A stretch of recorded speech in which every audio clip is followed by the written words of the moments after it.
Hello and welcome to Up the Arsenal for a match preview. We are playing Fulham this weekend. We kick off at 3 p.m. on Saturday the 26th of August. Now this match is not on TV this weekend, which is disappointing. So there will be no post-match review of this match afterwards due to the fact of not being able to watch it. I will not be doing a post-match review of this match. Of course, I'll see the highlights and stuff. I might comment on it in another video, but there'll be no video for this game afterwards. So, this is our third game of the Premier League season this weekend, and we're actually playing Fulham at home on exactly the same weekend as we did last season, which is a bit of a coincidence. So last year it was on TV. We played Fulham on August the 27th at 5:30 p.m. at home at the Emirates Stadium. And it was a hard-fought victory against Fulham last year. We won 2-1. Fulham took the lead. And then we hit back with Odegaard and Gabriel to remain top of the league. Of course, Fulham's last year was the fourth game of the season. This year it is the third game of the season because last year it started earlier because of the World Cup in the middle. We do not have that this year. So I predict that we will win this game.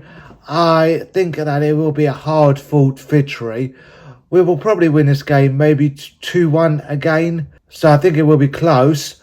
Of course, the firepower up front needs to be better. As I said, really need a striker. We're not getting a striker in this window, but hopefully in January or next summer, that has got to be the priority.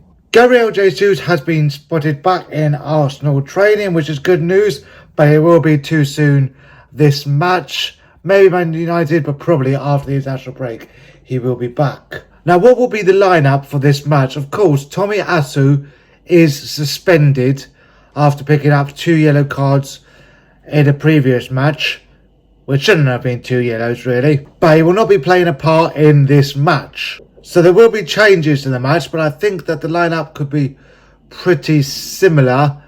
It will probably be Saka and Nketiah, Martinelli up front.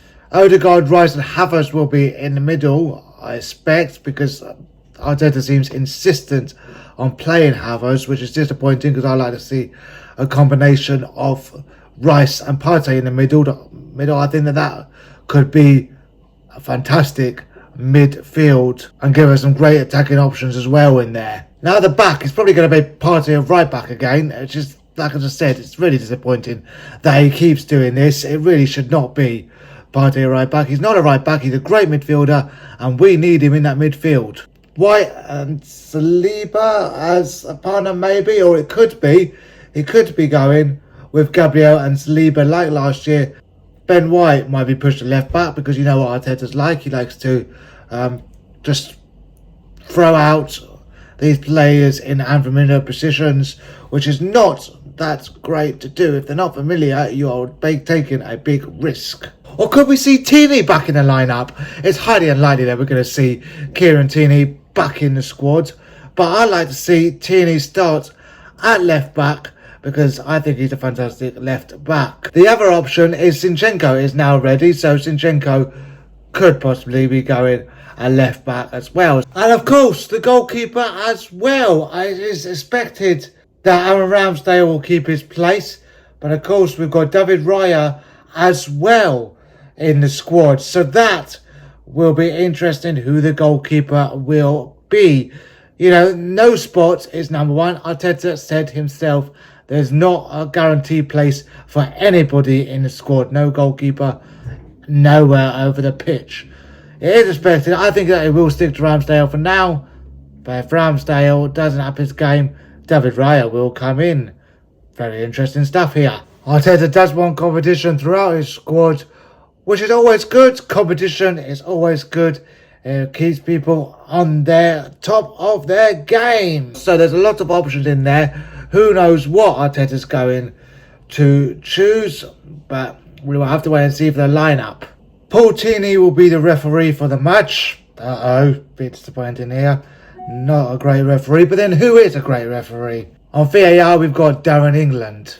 Let's hope that Declan Rice puts in another great performance because he was fantastic against Crystal Palace. This is a game where we do need to pick up the 3 points to make it 3 wins out of 3. And then we have our first tough game, as it will be against Man United next week, which of course last year we lost. But right now we're talking about Fulham, and I do fully expect us to win this game. Now, of course, I said maybe 2-1 for this game again. So I do expect that this game will be closely thought out. However, if we win by just 1 goal again, that will be good, obviously, because we picked up the 3 points.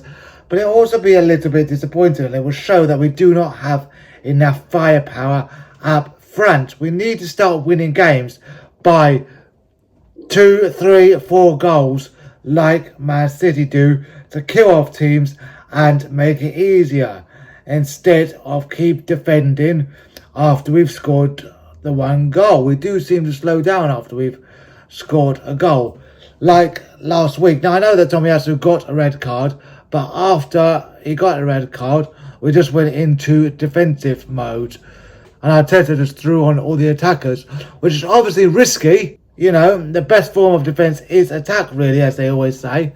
You know, because if you concede a goal, especially in the last minute, you've got no time, or hardly any time, to rectify it. So hopefully we could win this game by 2, 3 or even 4 goals. That would be ideal, and that would be much better and much more fantastic. Because if we are trying to win the league, which we are, we need to start killing off games earlier and scoring a lot more goals.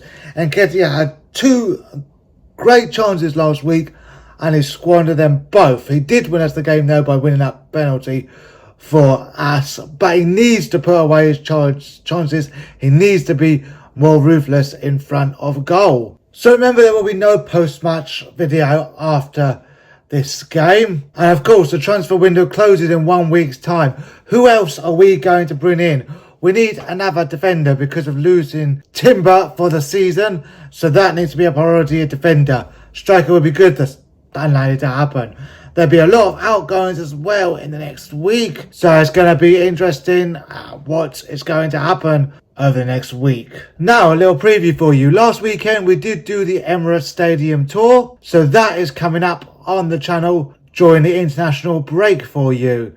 So make sure you subscribe to the channel and smash a like on this video.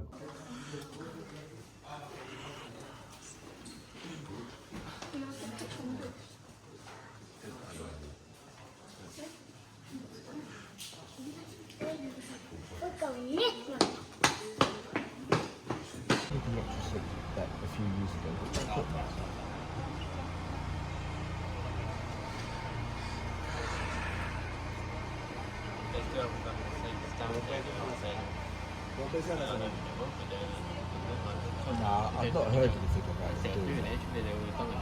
Yeah. You haven't got to do it, have you? Thank you so much for watching Up the Arsenal, and I'll see you again soon. Goodbye.